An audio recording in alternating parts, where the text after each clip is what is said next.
Hey there, welcome into Unpaid Interns. It is Wednesday afternoon, and we continue with our second episode this week on Alumni Week. We have another great IU alum joining us today. Mary Kate Hamilton joins us from Hello. Odessa, Texas. She's a sports Yes. anchor and reporter at CBS7 Sports, and of course, an IU alum in 2020. Mary Kate, it's great to have you today.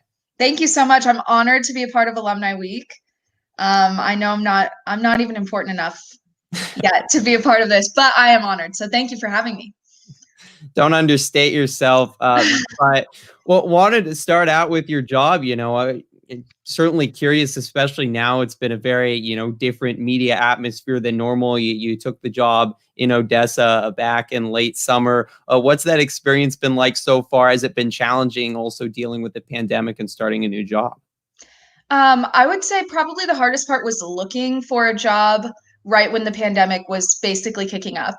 So we got sent home from school in March, and obviously I wanted to get a job in sports. And at the time, a lot of sports were canceled. We weren't quite sure when they were going to be coming back. Um, and so I just kind of had to be patient and wait it out a little bit. Um, Texas, as a state, has done a really great job of, sorry, my cat's in the way, has done a really great job of making sure that the athletes and the coaches still have seasons this year, which is amazing. You know, I'm West Texas, so we're really close to New Mexico as well, and they weren't able to have sports at all. So we were really fortunate. Obviously, the athletes were very fortunate. But as reporters, we're fortunate too because we get to sort of piggyback off of their successes as well, which is nice.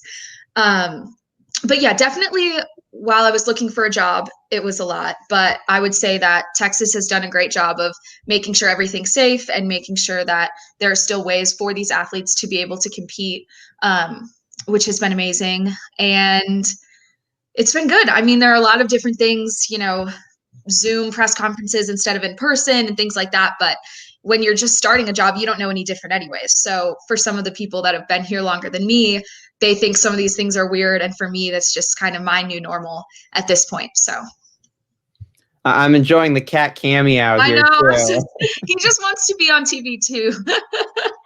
Great opportunity here. One aspect of Texas, and especially West Texas, we hear about is the Friday Night Lights and the high school football. I mean, the TV show Friday Night Lights was even based in West Texas. Mhm. Obviously, you just finished up covering the football season. What was that experience like? Did it meet your expectations? Were there surprises? Because it certainly has a national brand and kind of national expectations. Yeah, and that was something that was important to me, and that also attracted me to this job. I wanted to be somewhere, if I'm doing local sports, I want to be somewhere that really cares about local sports. And that's one thing that I love about working in West Texas is that sports are important here to the culture. Obviously, everyone has heard of, seen, read the book, whatever. Friday Night Lights is still a huge deal. The Odessa Permian game is still a huge deal. The Permian League game are still a huge deal. So it's a blast. Friday nights were always my favorite night of the week. It's always, of course, the most stressful. It's the night where you have the most work to do, but it's definitely the most fun because it's your night.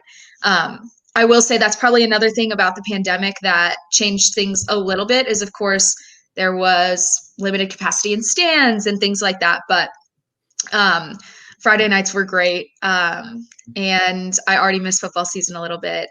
And it's been good. And like I said, I wanted to be somewhere that sports were important to the community, and getting to cover local sports in such an inviting and friendly community, but B, also a community that really does care about sports has been really fun. Now, I'm sure you've also done a lot of packages, a lot of interesting stories. I find often high school is you can find some of the most interesting stories in sports. What's Mhm. maybe one of the most interesting or important stories you've done so far in your time in West Texas? One of my favorite stories was I sort of stumbled upon it. So I was in Andrews, Texas, which is about 40 minutes from Odessa. And if you get a job in Texas, you're probably going to be doing a lot of driving because it's a huge state and, you know, you have to just travel a lot. But I was in Andrews one day for practice to interview some athletes. And I noticed there was an older gentleman on the sidelines, and he was wearing a World War II veteran ball cap. And I just thought it was interesting. Said hi to him, but that was pretty much it. Then I got back to the studio and I thought, I knew that my station was doing a Veterans Day special in about 2 months. So this was like 2 months before that special.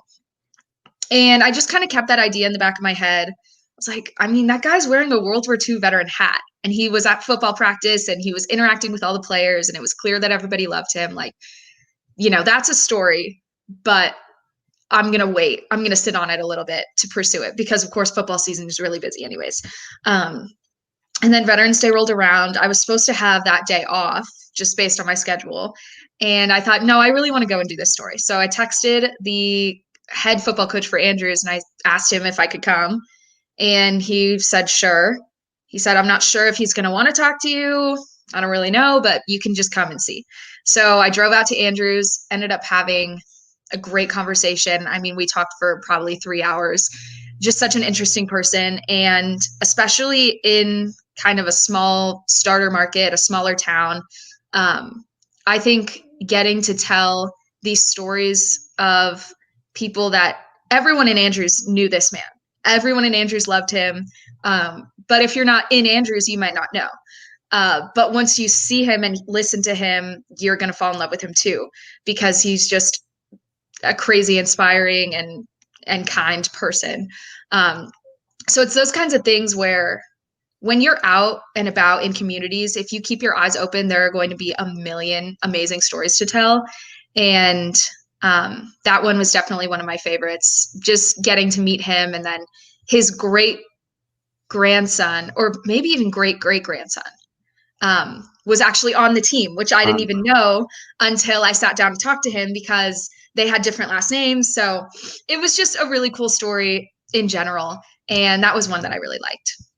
That's definitely a really cool story.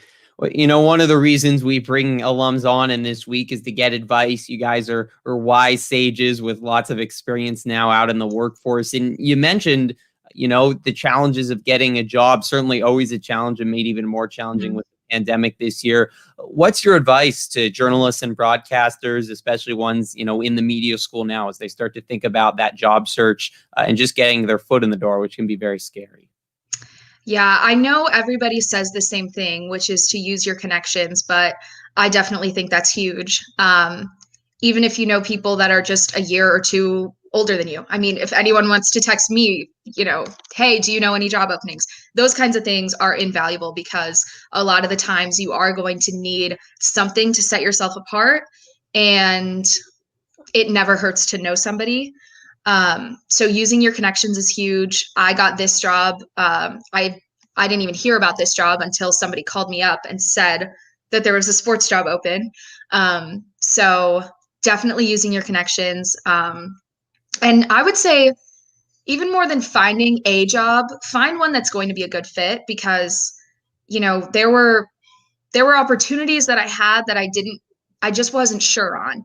And I think once you speak to different news directors, speak to different sports directors, if you're trying to do sports, you're going to be able to tell if it's going to be a good fit. And you also have to listen to that, because everyone wants to get a job, but you also want to get a job that you're really going to enjoy. And I've been super fortunate that I love my first job. But making sure that you're listening to yourself and listening to what you want as well, I also think is equally as important as, you know, just trying to find something. And for people still in the media school, maybe not thinking yet about, you know, getting into the job force, that you obviously did a lot in your 4 years at IU. What would your be advice for people in the media school or even younger for how they can best prepare themselves now as journalists and broadcasters? I did do a lot, but even looking back, now that I do this job every day, there are definitely different things maybe that I would have focused on. I would say in my time in the media school, I did a lot of sideline reporting, which was great. And it was very, very helpful for now when I do live hits. So I do live reporting now quite often. And during football season, I did multiple live hits every Friday night. So that was huge that I had a little bit of experience with that, because live reporting can be difficult. And a lot of times if you don't have any experience, it's one of the first things that are really challenging. But so that was great help. Another thing that I did was I took a lot of news classes with Ann Ryder. I think that was huge just in terms of knowing how to put a package together, because the crux of what I do is shooting my own video and editing video and writing. So I only anchor 2 days a week, and then I'll do live reports when it's needed, and things like that. But, or I guess in the fall I anchored basically 3 times a week, but now I just anchor Saturdays and Sundays. So mainly what I'm doing is packages, and then going out and shooting things, putting them together, etc., for then our weekday anchor to anchor. So editing and shooting are the 2 most important things in my mind. Writing is important too, but I think anyone that comes out of the media school is going to come out as a solid writer, because I think our professors just do a really good job of that. But if you can practice shooting as much as you can, especially live sports, that's really tough. I did do a little bit of Friday night football shooting in college for Wish TV. I only did it for probably 4 weeks. And even that was just a huge leg up for me, because I didn't go in completely not knowing how to shoot football. And then on the days where I'm reporting on football, I'm also shooting highlights for the games. So you do everything when you are a reporter in a starter market like this. You're not going to have any help. So I would just say practice shooting, practice editing, and then also just do what you like. So I really liked sideline reporting. I wanted to do it. And like I said, it was very, very helpful. I liked packages. I liked storytelling, and all of that is helpful, of course. But I would say editing and shooting is huge. Definitely great advice. Now, I can't talk with you without mentioning last May you were named an STAA All-American in 2020. Yes. A prestigious honor. Actually was named the top collegiate female sports broadcaster in the entire country, and the highest finish for anyone ever at IU. What did that honor mean for you, and what was kind of that experience like for you when you got some national recognition? Got to see your name up on CBS Sports Network. That was pretty cool. Yeah, it meant a lot to me, honestly. I had no idea that I really didn't even think I was going to be mentioned at all, to be completely honest. And it was in May, and I had actually lost my father in March, and I was having trouble finding jobs. I was having trouble even really seeing openings that I thought I would be a good fit for. I wasn't quite sure if I was ready to move away from my family. And I was having a lot of doubts kind of within myself and within my career path.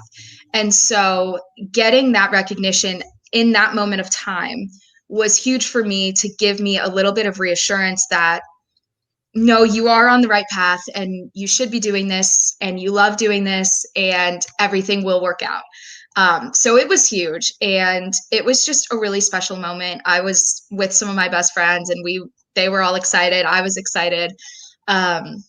And then it definitely did help after that, with some traction for my job search.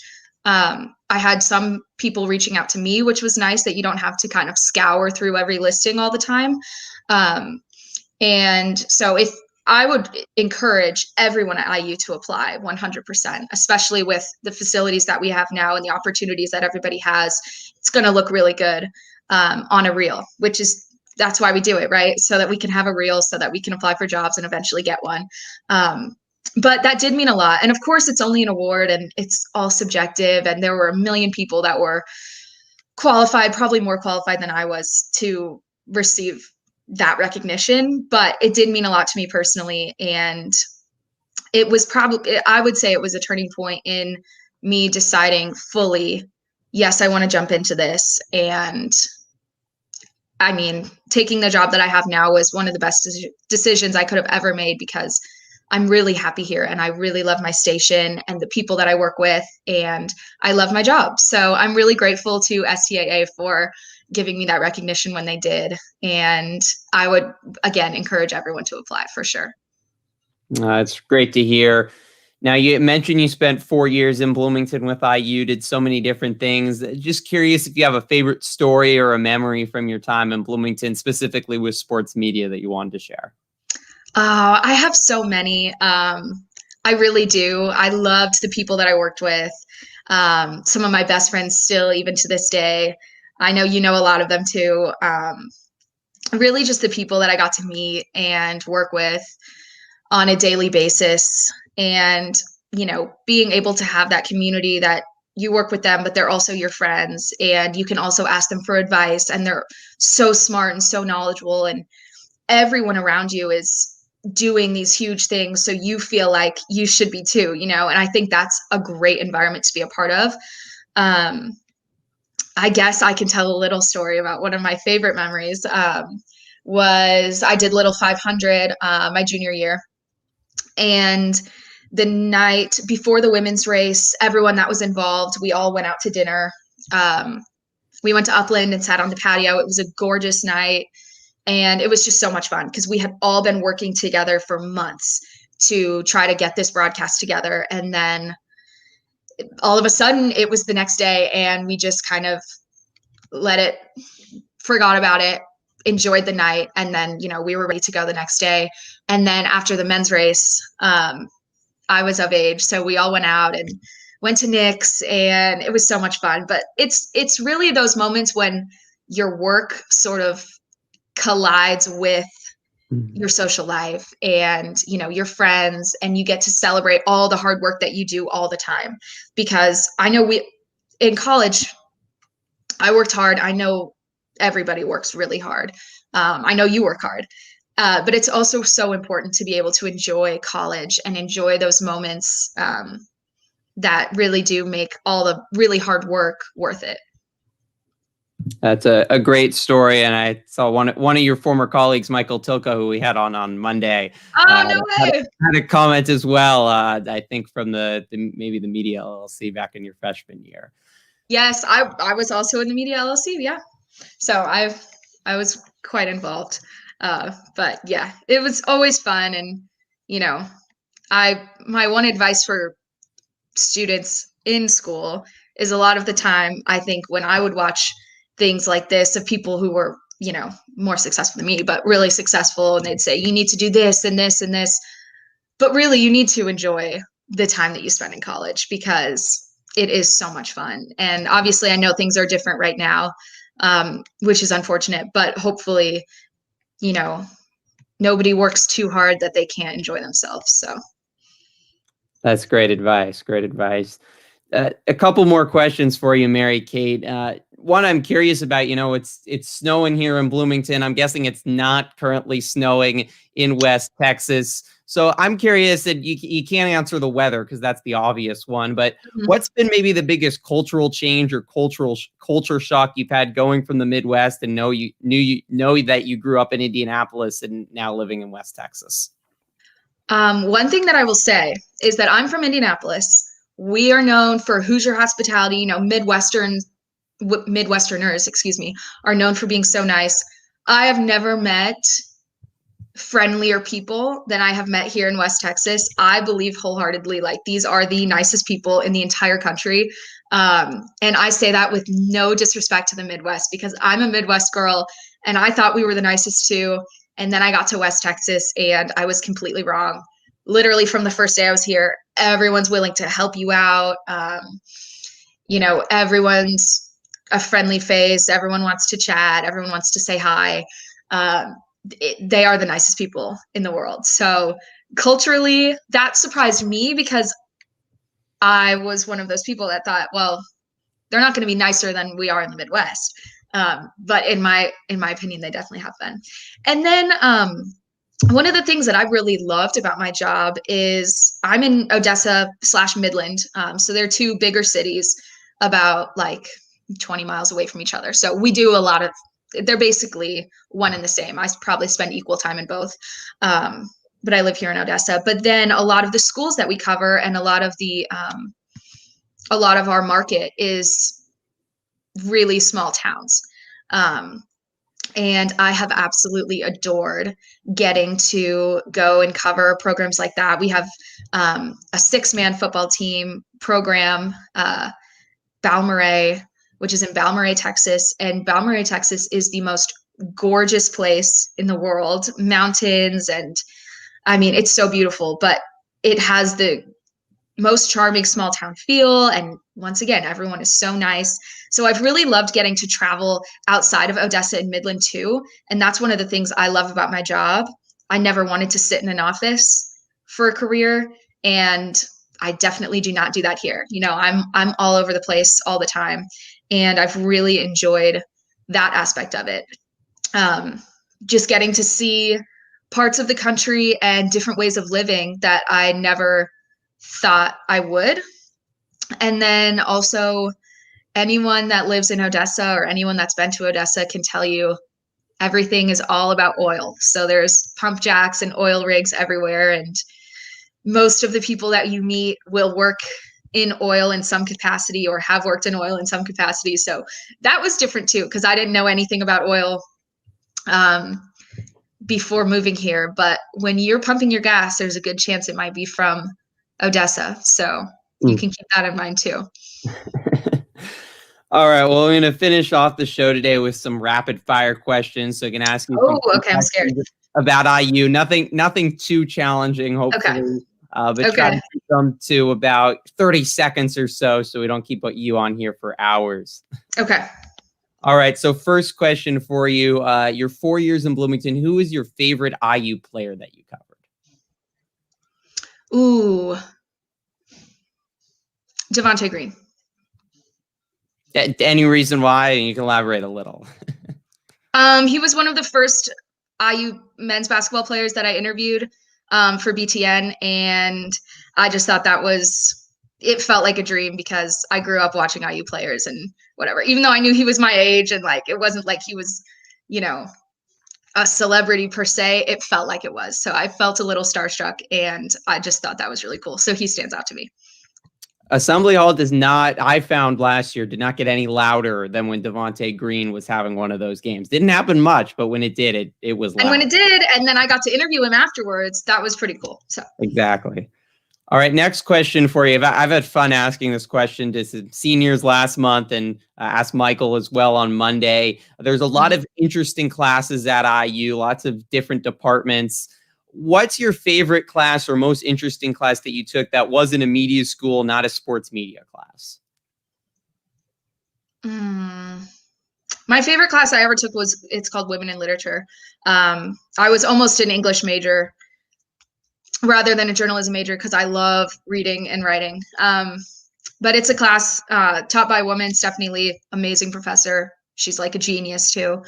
And we read all novels written by women about women, and my entire class was all girls.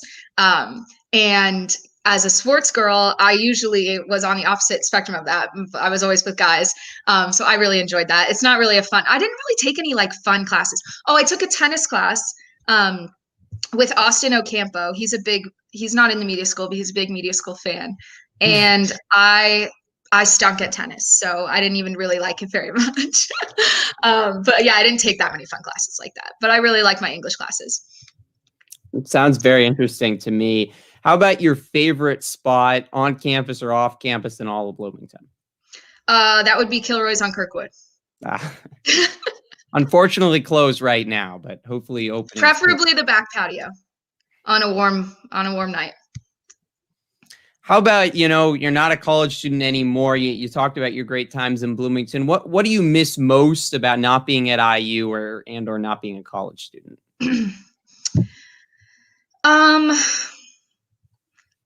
I probably miss the sense of community. It was really nice.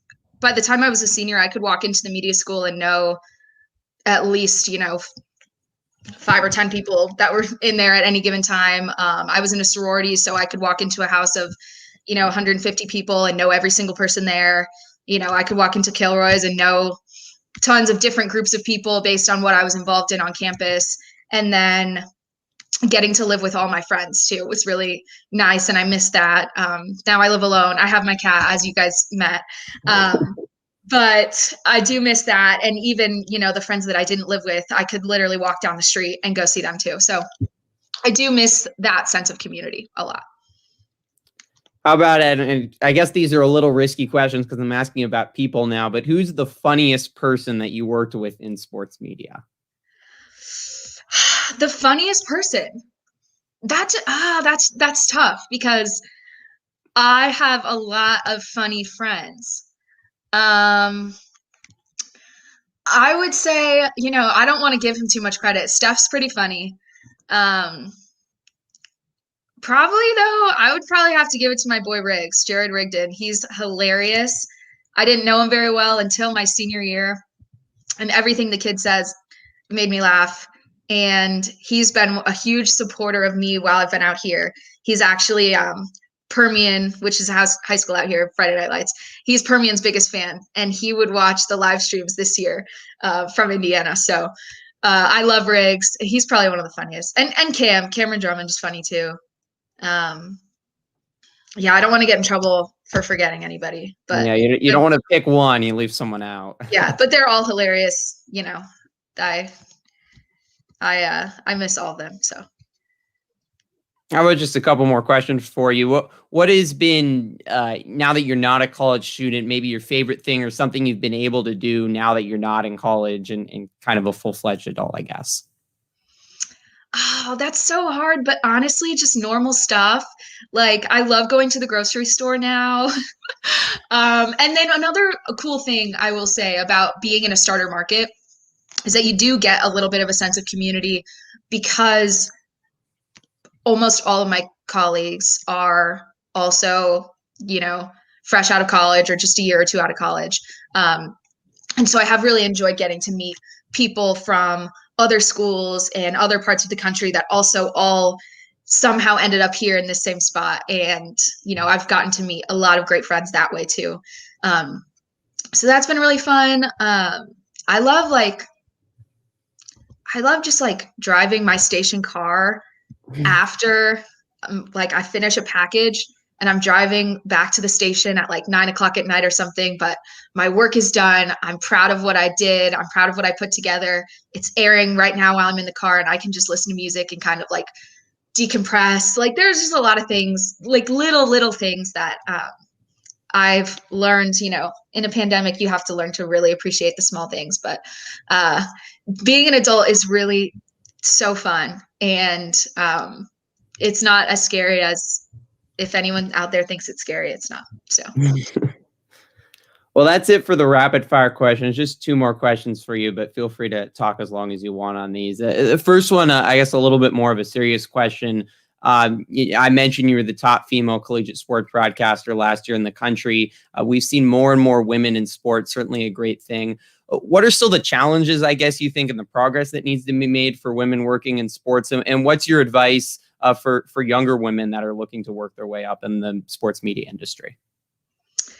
I've been really lucky that I have had a lot of amazing men surrounding me, whether it's been in my internships, whether it's been in school, my colleagues, and even now in my job, my sports director is a man. And he is so respectful of me. And in fact, he's actually really conscious. Like sometimes, I'm still new and he's the expert. So there are things that he has to explain to me. And he will literally go out of his way to say, I hope I don't sound like I'm mansplaining or, things like that. So I've been really, really fortunate to be surrounded by amazing men in my career. But I would always love to be surrounded by more women. There are definitely little things like, sometimes if a coach walks into, a press conference or something like that, they might, and I might be the only female there, they might shake everyone's hand except mine and maybe assume that I'm there for something else, or maybe I'm their PR or something like that. And then I just have to kind of go out of my way to introduce myself and put my hand out and what, things like that. And, it's definitely, there are definitely unique challenges, even little things like maybe not being able to relate on the same level to some, high school boy athletes. Like, oh, dude, I played quarterback in high school and whatever. Like, I can't relate on that level. So you just have to find other things that you can relate on and different ways to make people feel comfortable around you and things like that. So, I mean, it's a really complicated question, and it could probably be a whole podcast in and of itself. But if you are a young woman looking to go into sports, take advantage of every opportunity. Don't let anything hold you back. Don't let, a perceived notion of what people may think of you or anything like that hold you back. Don't be afraid to ask questions. I think a lot of times, women are worried, especially in sports, about looking less intelligent or less knowledgeable, so they don't ask questions, and then they end up looking, then you end up making a mistake, and I've made those mistakes before. But don't be afraid to ask questions. Don't be afraid to be yourself, and don't let anything hold you back from doing what you want to do, because at the end of the day, if you want to do it and you're really driven and you're really motivated and it's your passion, then you're going to do a good job, whether you're a man or a woman or literally whatever. It doesn't matter. Definitely. All right. Last question for you, a little bit more fun. You're already off to a great start in your career. Who knows where it's going to go? But if you had to pick a perfect path, what would be your dream job at the end of your career? I don't know. Honestly, I really don't know. I love college football and NFL. I'd love to work in a realm like that.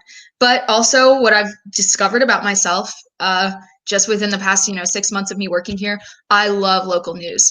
So if I could go to a local market, a bigger local market, one that may have an NFL team, an NBA team, a baseball team, what have you, NHL, whatever.